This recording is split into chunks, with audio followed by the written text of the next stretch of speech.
Liberation front of Afghanistan. அதாவது ஆப்கானிஸ்தான்ல ஒரு புது அமைப்பு ஆரம்பிச்சுக்கிறாங்க. அவங்க தரப்புல இருந்து வீடியோ பதிவுகள் வந்துட்டு இருக்கு. அதாவது தீவிரவாத தாக்குதல்கள் பாகிஸ்தான் அதிக அளவுல செய்யறாங்க. அதுவும் இந்தியாவில் இருக்கக்கூடிய காஷ்மீர் பகுதியில அதிக அளவுல தீவிரவாத தாக்குதல் இந்த பாகிஸ்தான் தரப்பு இருந்து பண்றாங்க. இதனால நாங்க தீவிரவாத தாக்குதல் பாகிஸ்தான்ல பண்றோம். இதுவல்லவா ஒரு அமைப்பு இல்ல, இப்படி அல்லவா ஒரு அமைப்பு இருக்கணும் அப்படிங்கிறது போல இருக்கு. ஒரு அமைப்பு புதுசா உருவாக்கிக்கிறாங்க ஆப்கானிஸ்தான்ல. வரவேற்கத்தக்க வேண்டிய விஷயங்கள். பயங்கரமா இதுக்கு மேல இவங்க தரப்புல இருந்து பாகிஸ்தானுக்குள்ள இருக்கும் அப்படிங்கிற எதிர்பார்ப்புகள் இருக்கலாம். ஆனா அடுத்தடுத்த தகவல்கள், அது நேத்திக்கெல்லாம் கூட வந்து பாத்தீங்கன்னா தாக்குதல் நடந்தது. ஒரு வாரத்துக்கு முன்னாடி கூட பயங்கரமான இந்த சூசைட் பாம்பர் அட்டாக்ஸ் வந்து தீவிரமா நடந்துகிட்டு இருக்கு. அதாவது அவங்களோட மருந்து அவங்களுக்கே கொஞ்சம் இந்தாங்கப்பா சாப்பிட்டு பாருங்க, நல்லா இருக்குதா கசக்குதா அப்படிங்கிற கொடுத்தோம்னா தான் அவங்களுக்கு கொஞ்சம் யோசனைகளை வரும். இல்ல வேண்டாம், அடுத்தவங்க பேச்சு கேட்டுட்டு வேற நாட்டை போய் சொரிஞ்சோம்னா நம்மளுக்கு தேவையில்லாத வேலை வருது, நம்ம வழியை பார்த்துட்டு வாழலாம் அப்படிங்கிற ஒரு முடிவுகள் சில பல நாடுகளுக்கு எடுக்க தோணும். இது போல அவங்க மருந்து அப்படியே எடுத்து அவங்களுக்கு ஊட்டி விட்டாதான் தோணும். இப்போ அது போல வந்து பாத்தீங்கன்னா ஒரு சூசைட் பாம்பர் அட்டாக் சைட்ல வந்து பார்த்தா லோடா இருக்கும். கவர்மெண்ட் கான்வாய் இருந்திருக்குது.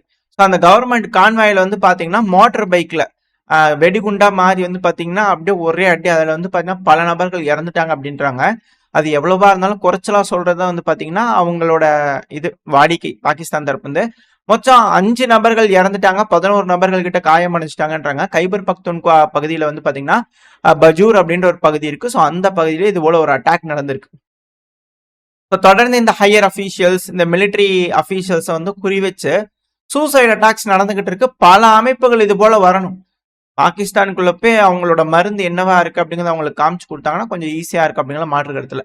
அடுத்தது வந்து பாத்தீங்கன்னா வதந்திகள் பரவிக்கிட்டு இருக்கு இணையதளத்துல. வந்து பாத்தீங்கன்னா இந்தியா நம்ம தரப்புல இருந்து அன்அபிஷியலா வந்து பாத்தீங்கன்னா கிரீஸுக்கு ஒரு ஆயுதத்தை கொடுக்குறோம் அப்படிங்கிறத ஒரு ஆஃபர் வச்சுக்கிறாங்க இந்தியா தரப்புல இருந்து. அப்படிங்கிறத போல கிரீஸ் தரப்புல இருந்து கொண்டாடிக்கிட்டு இருக்கிறாங்க.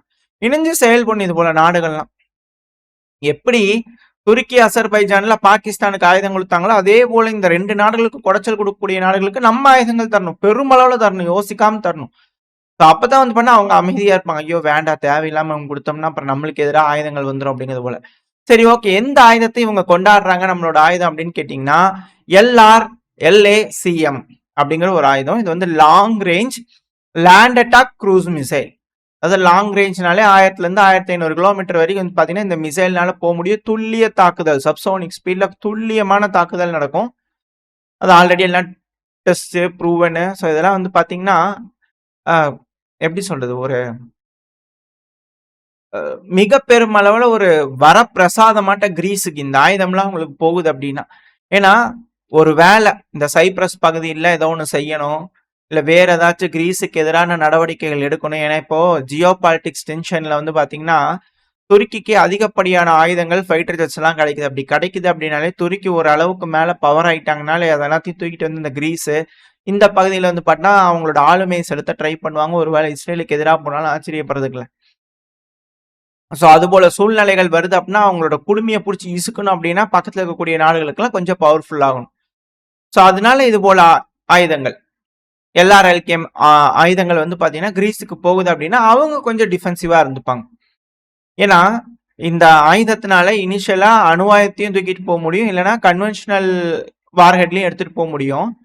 ஸோ இந்த ஒரு காரணத்தினால ஒருவேளை கிரீஸ் கிட்ட உரண்டு இழுக்கிறாங்க, இல்லை சைப்ரஸ்ல அத்துமீறாங்க துருக்கி அப்படின்னா சில மணி நேரங்கள்ல மிக முக்கியமான வேர் ஹவுசஸ், மிக முக்கியமான ஏர்பேசஸ், இது எல்லாத்தையும் வந்து பாத்தீங்கன்னா சில மணி நேரங்கள்ல அவங்க இழந்துருவாங்க துருக்கி தரப்பு.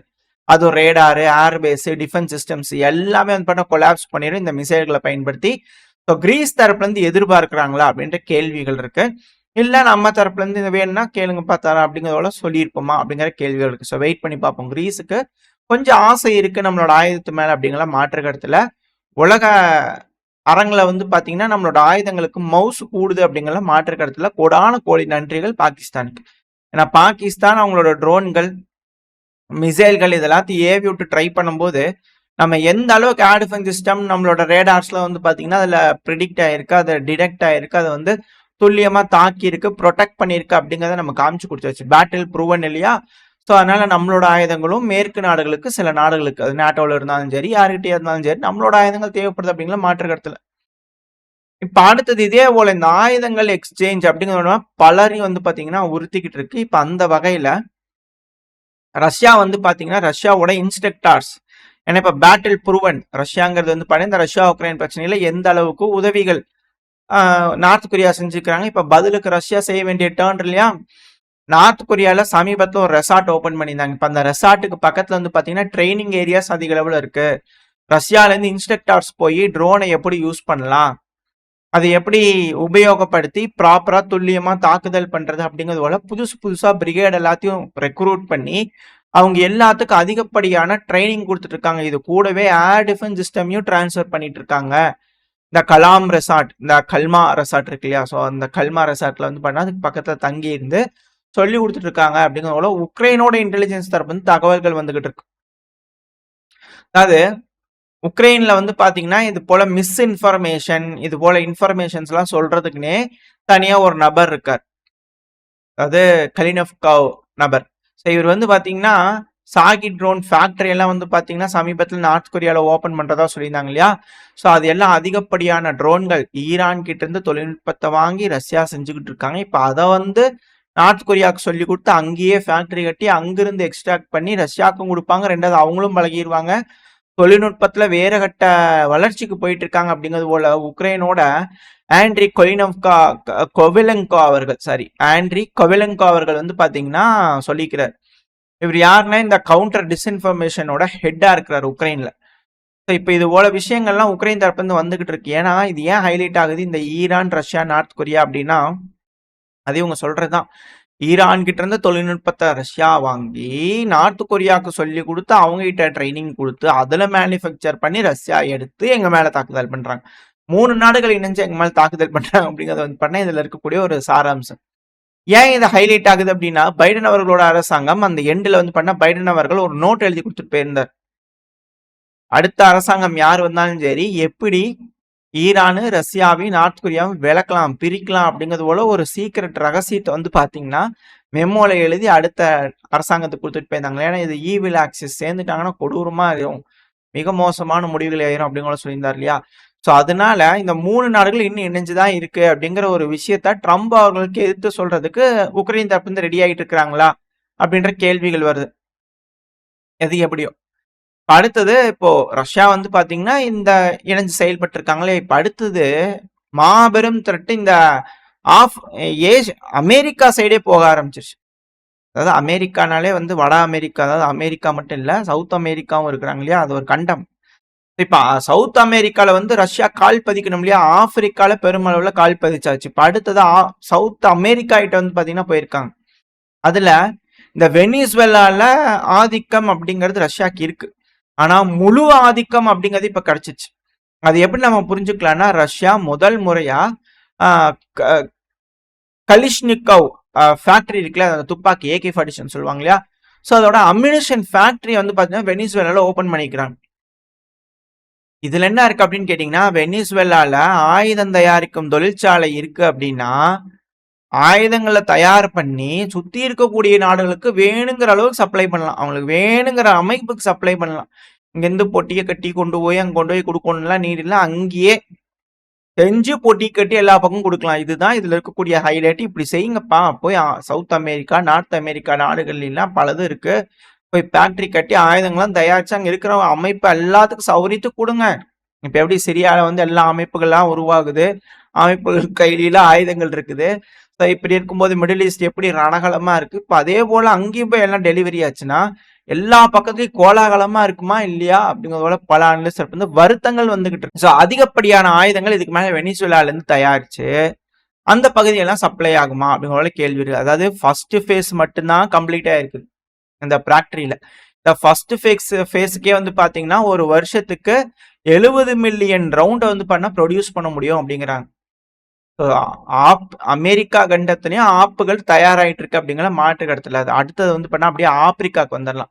இந்த ஆப்பிரிக்கால இப்ப தினந்தோறும் வந்து பாத்தீங்கன்னா ஆப்பிரிக்கா கார்ப்ஸ் களத்துல இறங்கி பயங்கரமான வேட்டைகளை இறங்கி இருக்கிறாங்க. இத்தனை நாள் வந்து பண்ணா ரெடி ஆயிட்டு இருந்திருக்கிறாங்க. அது வரைக்கும் அவங்க ஆட்டங்கள் போட்டுட்டு இருந்தாங்க, தினந்தோறும் செய்திகள் வரும். அதெல்லாம் நம்ம சேனல்ல சிலதெல்லாம் ஸ்பெசிஃபிக்கா பெருசா நடக்கலாம் ஹைலைட் பண்ணி காமிச்சிருப்போம் இல்லையா? இப்ப இந்த மாலி ஓட இணைஞ்சு ஆப்பிரிக்கா கார்ப்ஸ் 7 குவார்டினேட்டட் அட்டாக், அதாவது சில நாளுக்கு முன்னாடி 100 பேர்த்த வந்து பாத்தீங்கன்னா பொசுக்கி விட்டுருந்தாங்க. இப்போ 7 குவார்டினேட்டட் அட்டாக்ஸ் வந்து பாத்தீங்கன்னா நேத்திக்கு காலையில வந்து பாத்தீங்கன்னா எடுத்திருக்காங்க. அல் கொய்தாக்கு எதிரா வந்து பாத்தீங்கன்னா JNIM அந்த அமைப்பு இருக்கு இல்லையா, அதுக்கு எதிரா வந்து பாத்தீங்கன்னா எடுத்து வந்திருக்காங்க. அந்த ஒரு காரணத்தினால மிக மோசமான அழிவுகள் அந்த தீவிரவாதிகளுக்கு ஏற்பட்டிருக்கு அப்படிங்கிறாங்க. இதனால கையேஸ், நிமோனோ, மொல்டோ அது போல பல ஏரியாக்கள் இருக்கு இல்லையா, ஸோ இந்த ஏரியாக்கள்லாம் பயங்கரமான அஃபெக்ட் ஆயிருக்கு அப்படிங்கிறத சொல்லப்பட்டது. ஸோ இதுக்கப்புறம் தொடர்ந்து ஆப்பிரிக்கா கார்ப்ஸ் எந்த மாதிரி இந்த பகுதிகளில் பூந்து விளையாடுறாங்க அப்படிங்கிறது பார்த்துடலாம். இப்போ அப்படியே மிடில் ஈஸ்ட்ல வந்துட்டோம் அப்படின்னா யூஎன் தரப்புல ரொம்ப அதிகப்படியான வருத்தங்கள், கவலைகள் தெரிவிச்சிருக்கிறாங்க. ஏங்க ஈரான் ஐஏஏவோட கோஆப்ரேட் பண்ணலாம்லங்க, ஏங்க சஸ்பெண்ட் பண்றீங்க அவங்களோட கோஆப்ரேஷன்லாம் பண்ணாதீங்க, கவலைகளா இருக்கு அப்படினால கன்சர்ன்ஸை வந்து பண்ண தெரிவிச்சுக்கிறாங்க. அதே கன்சர்ன்ஸ் தான் ஈரானுக்கும். நீங்க ஏங்க ஐஏஏ உங்களை நம்பி கொடுத்தோம்னா நீங்க பாதுகாப்பா வச்சுக்கணுமா இல்லையா தகவல்களை, அதை விட்டு போட்டு உங்க மூலியமா தகவல்கள் கசியுதே, உங்க மூலியமா மொசாட் ஏஜென்ட்ஸ் வந்துடுறாங்களே, எங்களோட ரகசியங்கள் வெளியே போகுதே, உங்களுக்குன்னு ஒரு பாதுகாப்பு கவசம் இருக்கா இல்லையா, அப்ப நீங்க எங்களை பாதுகாத்துட்டு இருக்கணும்ல இந்த பகுதிகளை தாக்குதல் பண்ணாம, உங்களோட கண்ட்ரோல்ல இருக்கக்கூடிய பகுதிகளிலேயே தாக்குதல் நடக்குது, எங்களுக்கு பெருங்கவலையா இருக்குது எங்க நாட்டுக்குள்ள, அதனால நீங்க வராதிங்க அப்படிங்கிறது போல இருதரப்புலயும் வந்து பாத்தீங்கன்னா மாறி மாறி கவலைகளை தெரிவிச்சுக்கிட்டு ஆக்ஷன்ஸே எடுத்துக்கிட்டு இருக்காங்க. அது மட்டும் இல்லாம அமெரிக்க தரப்புல இருந்து பிரசார்கள்லாம் போயிட்டு இருக்குங்க. பாரு ஈரான் ஐஏஏ அலோவ் பண்ணியே ஆகணும் அப்படிங்கிறத வந்து பார்த்தா இந்த இன்டர்நேஷனல் அட்டாமிக் எனர்ஜி ஏஜென்சி இருக்கிறாங்க இல்லையா, இவங்களை அலோவ் பண்ணியே ஆகணும் அப்படிங்கிறது போல அழுத்தங்கள் பல முனையில இருந்து போயிட்டு இருக்கு. மேபி ரஷ்யாவோட ஹை லெவல் டாக்ஸ் வந்து பண்ண இஸ்ரேல் பேசிட்டு இருக்கிறாங்கன்னு போன பதிவுல பார்த்திருப்போம் இல்லையா, மேபி இதை சம்பந்தமா கூட பேசி இருந்திருக்கலாம். ஸோ யூஎன்ல இதை பத்தி கவலைகள் வந்து பார்த்தீங்கன்னா வந்துகிட்டு இருக்கு. எத்தனை நாடுகள் கவலைகள் தெரிவிக்கிறாங்க, ஆதரவு தெரிவிக்கிறாங்க, ஓட்டெடுப்புகள் வருமா, இதுக்கப்புறம் ஈரான் மேல நடவடிக்கைகள் வருமா, அப்படி என்ன இதுங்கெல்லாம் பார்த்துடலாம். இப்ப ஈரானுக்கு எதிரான அழுத்தங்கள் யூஎன்ல ஐஏஏக்கு ஆதரவு கொடுங்கன்னு போயிருக்கா. இப்ப அடுத்தது ஹிஸ்புல்லாக்கு எதிராக வரக்கூடிய வருத்தங்கள், கவலைகள், முடிவுகள். ஏன்னா லெபனானுக்கு வந்து அழுத்தங்கள் பெருமளவில் இஸ்ரேல் மேற்கு தரப்பு வந்து கொடுத்துட்டு இருக்காங்க, அது பிரான்ஸ் தரப்புல தான் கொடுத்துட்டு இருக்காங்க.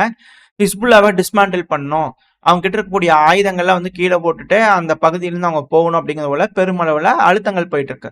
இப்ப ஹிஸ்புல்லாவோட தலைவரான நியாம் குசேம் அவர்கள் இருக்காரு இல்லையா, அவர் தரப்பு வந்து என்ன ஸ்டேட்மெண்ட் வந்திருக்குன்னா, இஸ்ரேலுங்கிறது மிக பெரும் த்ரெட்டா இருக்கு, அது எங்களோட லெபனான் பகுதி தெற்கு பகுதியில மிக மிக த்ரெட்டா இருக்கு, அதனால இப்போதைக்கு ஆயுதங்களை கீழே போட்டு சரணடைகிறது இல்லை, இந்த மற்ற பக்கமா பார்த்து போறதுங்கிற வேலையெல்லாம் இங்க இல்ல, நாங்க தொடர்ந்து எங்களோட பகுதிகளை விட்டு கொடுக்காம சண்டை பிடிச்சிட்டு தான் இருப்போம் அப்படிங்கிறத அவங்க தரப்புன்னு சொல்றாங்க.